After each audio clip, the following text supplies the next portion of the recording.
Crisis Core Final Fantasy VII Reunion is a rather unique game, and when it releases in the middle of December, it will allow gamers around the world to experience a snapshot of the compilation of Final Fantasy VII that was previously only accessible to those who owned a PlayStation Portable.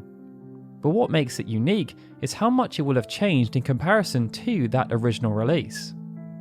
Not quite a remaster, but also not quite a remake, Square Enix themselves have dubbed Crisis Core Reunion as a true remaster.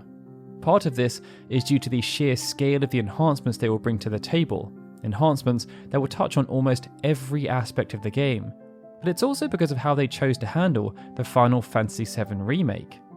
In reality, that game served as more of a reimagining than a remake, and by calling Crisis Core Reunion a true remaster, it allows Square Enix to toe the line without creating false expectations. It's an important distinction too, as some of the changes being made within Crisis Core Reunion, which we'll run through shortly, are pretty wild. Some aspects of the game have been completely remade, while others have been remastered, while others still have been left completely untouched.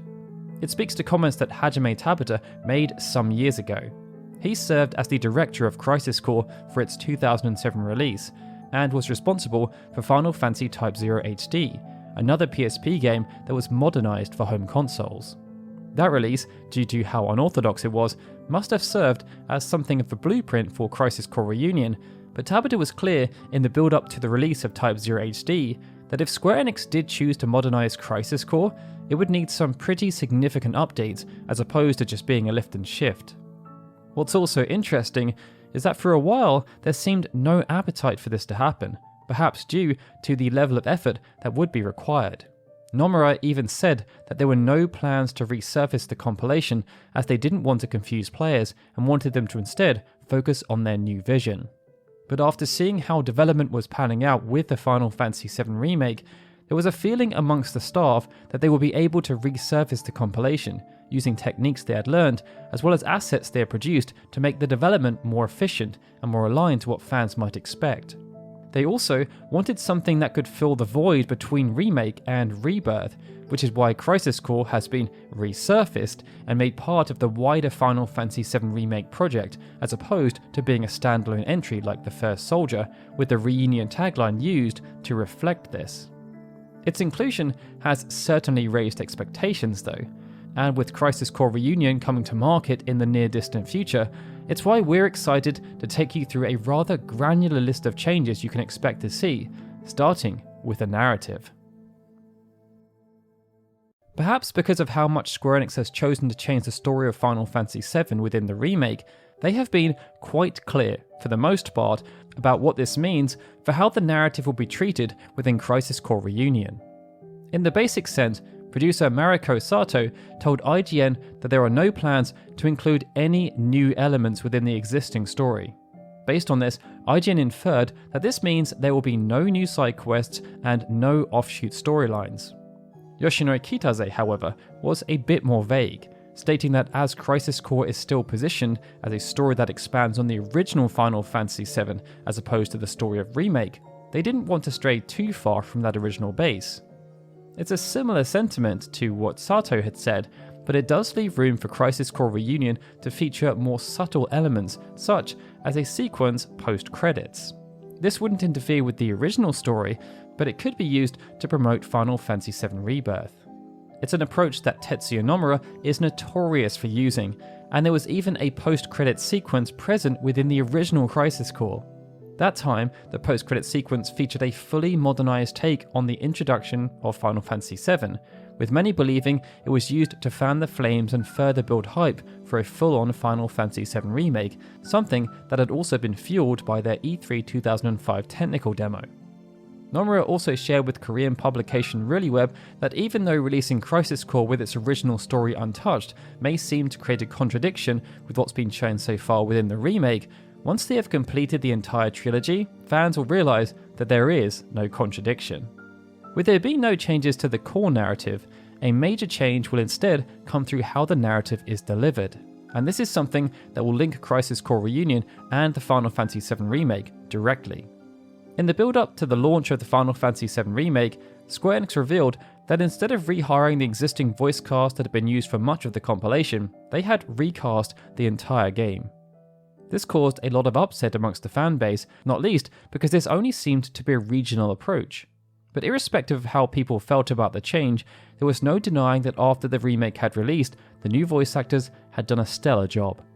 Relating this back to Crisis Core Reunion, it's now been revealed that the same approach will be taken on this new project. It will see many of the voice actors used for the Final Fantasy VII Remake reprising their roles in Crisis Core Reunion, no doubt because it's part of the wider Final Fantasy VII Remake project. Other roles, such as Cissnei, have also been recast for the English dub. For some, this will most definitely change how the narrative is perceived, as there was nothing but unanimous praise for Rick Gomez's portrayal of Zack Fair in the original game. Conversely, even though the Final Fantasy VII Remake cast also received considerable praise, the only voice singled out for criticism was unfortunately that of Caleb Pierce, Zack's new voice actor, who will be stepping out of the spotlight to take a leading role this time around. The other major change relating to voice acting is that the entire game will now be voiced, meaning we'll get to hear what Kunsel sounds like, as he'll be voiced by Crispin Freeman, an actor who had previously voiced Rude. This is a noticeable enhancement compared to the original game, where only major characters were voiced and only in certain scenes. And when combined with the redub elsewhere, this could be used to convey different emotions and sentiments as the narrative plays out. Within the original version of Crisis Core, the battle system was pseudo-real-time, making use of both a traditional combat-based system and an action-based system. This meant that even though Zack could freely run around the screen, even using his mobility to avoid enemy attacks, his attacks were not quite as free-flowing and needed to follow a set cadence. The actions Zack plans to perform would also need to be selected from the action reel, and this could only be cycled through using the shoulder buttons. Given how much things have changed, and due to expectations created by the Final Fantasy VII Remake, the team working on Crisis Core Reunion have decided that it would be best to create a hybrid system. This will retain core elements of the original, modernizing other aspects and layering over new gameplay elements that were featured within the remake. Based on this, certain actions, such as attack and dodge, will now be mapped to specific buttons, and it will also be possible for Zack to perform free-flowing attack combinations without having to wait for his turn.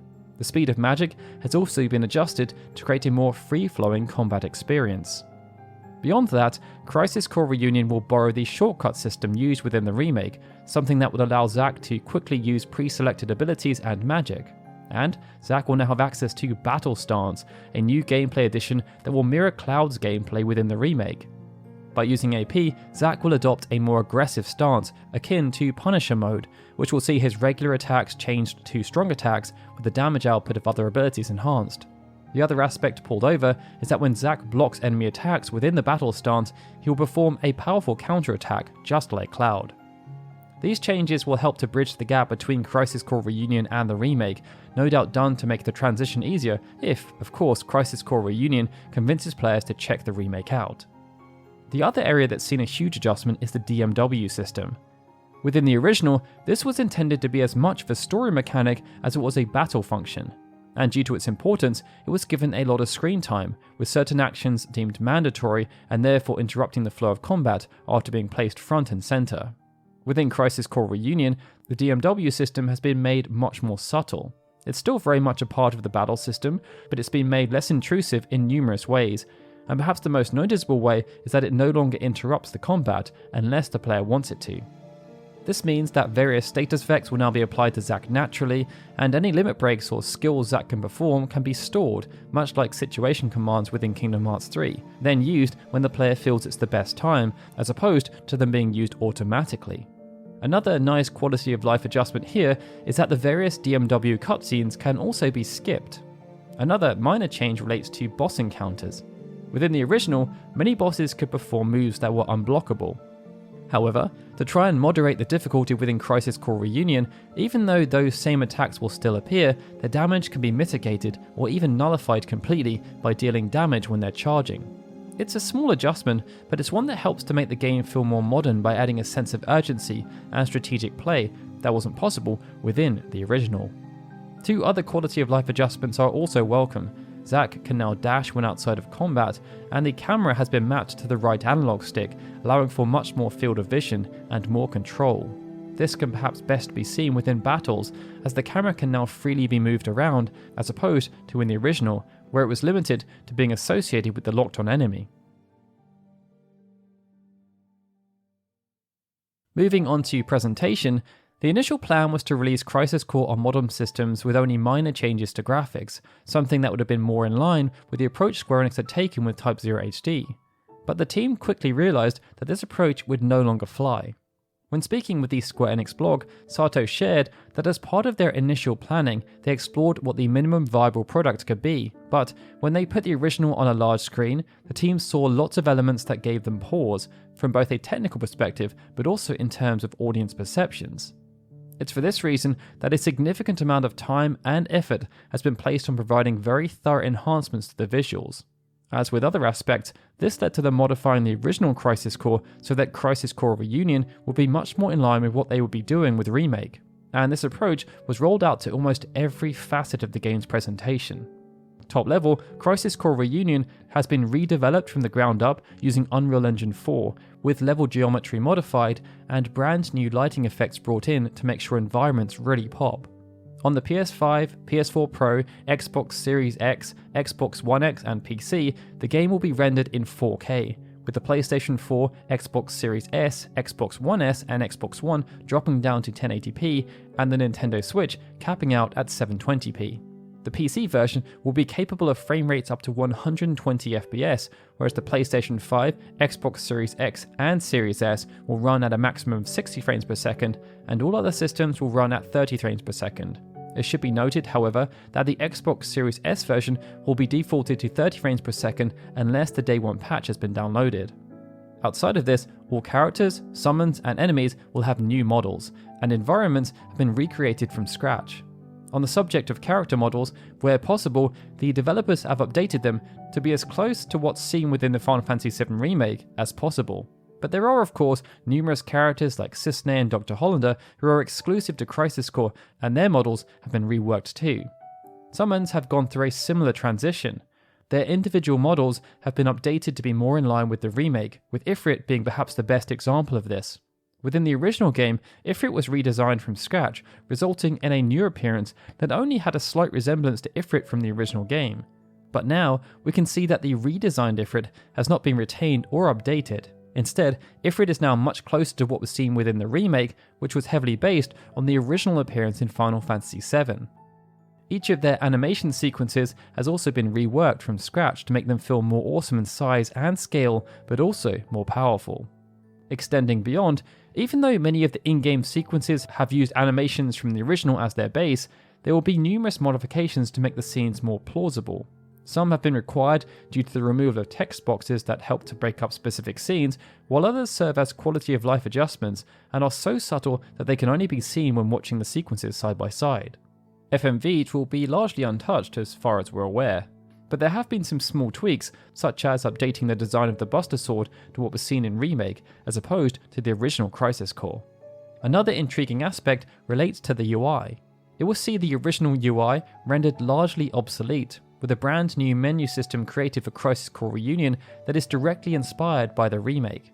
Within combat, the relationship between the old and new is a bit closer, with similar colours and placement, albeit with a more modern take, but within the menu system, it's all about remake and very little about the original Crisis Core.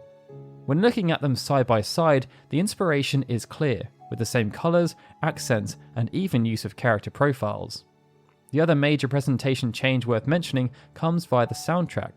As we've seen with many of Square Enix's other more recent remasters and true remasters, like with Nier Replicant version 1.22, Crisis Core Reunion will come with a rearranged soundtrack.